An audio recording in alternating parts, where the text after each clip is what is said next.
Last year, you made a powerful statement saying the reason people are watching women's basketball is not just because of one player, but because of you too. A year later, do you feel like you're Next getting question. You've worn the one-leg sleeve, and that's become popular, you and Asia, across sports. What made you start wearing the one-leg sleeve, and what's it like seeing it become such a trend around sports? I don't know. I asked why you started wearing it, and what's it like to see it become such a trend? I don't go off trends. I just do what I like, and it's cute. Remember when Angel Reese boldly claimed she was the reason people were watching women's basketball? Well, that confidence just got crushed in the most awkward press conference moment I've seen this year. A reporter straight up asked her if she still believes she's driving viewership, and her response: next question. That's right, the self-proclaimed viewership magnet couldn't stand behind her own words when confronted with reality. Meanwhile, Caitlin Clark is selling out arenas with 17,000 plus fans, while Reese's Chicago Sky struggles to fill seats. The numbers don't lie, and this press conference moment just exposed the truth everyone's been seeing all along. What expectations and goals do you have for yourself for this season? Just being able to be myself, and then all the other things will come. I want to get to the playoffs, and I want to get there bad, and I love to win. I think for me, just going from year one to year two, just giving myself grace and patience, and just continuing that confidence I left from Unrivaled, and continuing that coming into this season. I haven't stopped staying in touch with her since she left. Obviously, I think the biggest takeaway from when she was at LSU was we created a friendship.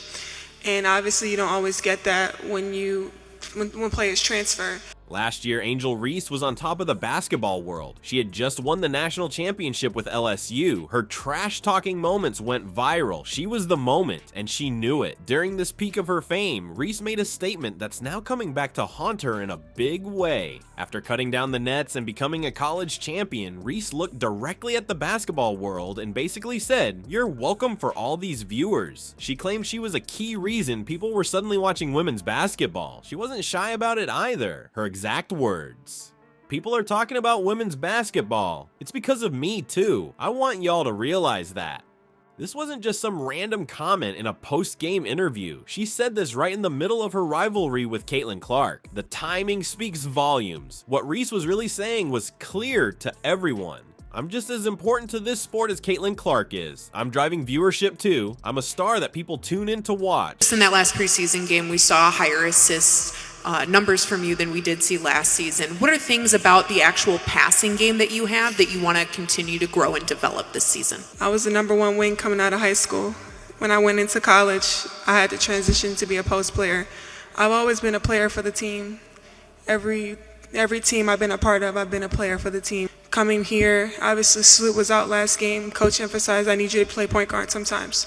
I'm willing to do whatever it is for the team, and I don't do it for you guys or what you guys can see. It's for what my team needs. And honestly, at that moment, who could argue? The media ate it up. ESPN put her front and center in their coverage. Social media couldn't get enough of her. The Bayou Barbie nickname was everywhere. Her follower count was shooting through the roof every single day. Magazine covers, talk show appearances, viral moments. Reese had it all. The timing couldn't have been more perfect for this kind of statement. She was fresh off a championship. Her trash-talking moment with Clark had the entire sports world talking. Celebrities were showing up to LSU games specifically to see her play. Her brand was blowing up right before our eyes. How special is this team that you have right now? You guys went through training camp, and I'm sure you've seen some differences from the team that was last year compared to now. So what is so special about this group?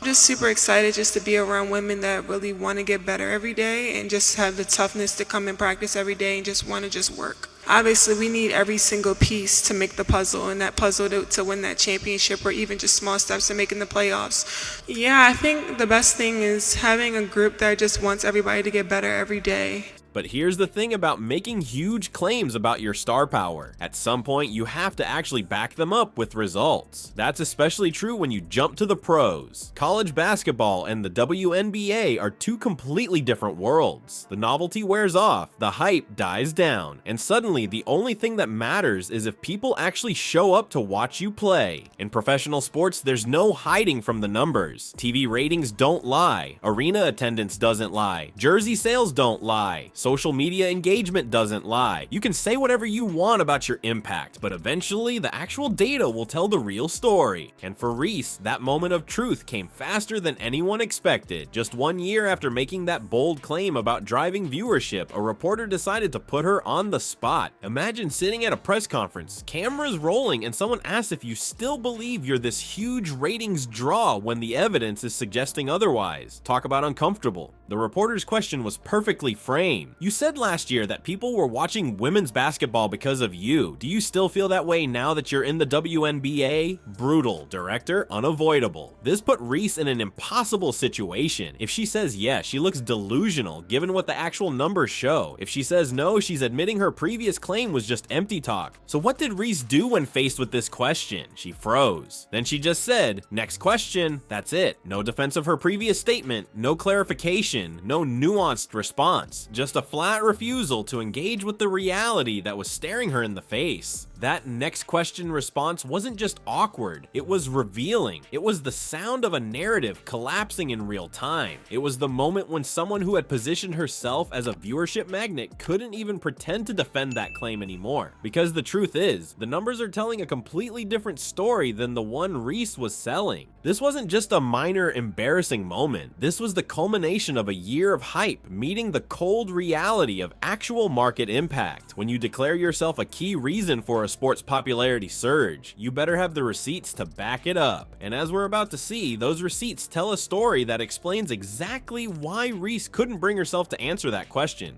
The gap between what Reese claimed about her impact and what the actual viewership numbers show is wider than anyone could have imagined. And that's precisely why, when confronted with her own words, all she could say was, "Next question." Because sometimes, when reality doesn't match your claims, there's nothing else you can say. That next question moment wasn't just awkward, it was the tip of a statistical iceberg that's sinking Reese's claims about being a viewership magnet. While she couldn't bring herself to answer that reporter, the numbers are doing all the talking for her, and they're painting a picture that's crystal clear. Let's look at what's actually happening in arenas across the WNBA. The Chicago Sky with Angel Reese? They're pulling in around 8,000 fans per home game. That's not terrible for the WNBA, but it's nothing revolutionary, nothing that screams, "I'm changing the game," like she claimed. Now flip over to what's happening with Caitlin Clark and the Indiana Fever. They're not just filling seats, they're packing Gainbridge Fieldhouse to capacity with over 17,000 fans. That's more than double what Reese is drawing. The Fever went from playing in a half-empty arena to selling out every single home game. People are literally fighting over tickets to see Clark play. Imagine this, even Reese's big homecoming game at LSU was a flop by comparison. Remember, LSU is where she won a championship. It's where she became famous. It's her home turf where she should have the most fans. And how many people showed up to see her? About 6,000 fans. That's less than half capacity at the Pete Maravich Assembly Center. For someone who claimed to be driving a basketball revolution, those numbers aren't just disappointing, they're downright embarrassing. The contrast gets even more brutal when you look at merchandise and media coverage. Clark isn't just moving the needle, she's breaking the machine. TV networks are scrambling to get Indiana Fever games on national television. The Fever will have 41 out of their 44 games nationally televised this season. That's 93%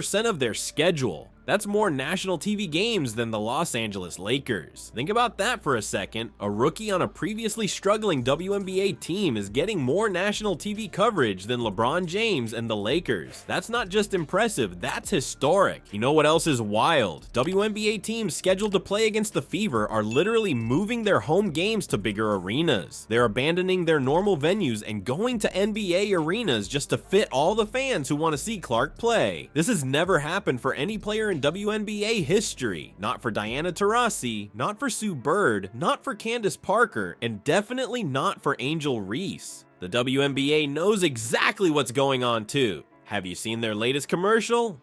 Clark is front and center. The league isn't stupid. They know who's bringing in the viewers right now. But there's one number that might be the most painful reality check for someone who claimed to be driving viewership alongside Clark. Want to know how Clark's jersey sales are doing compared to Reese's?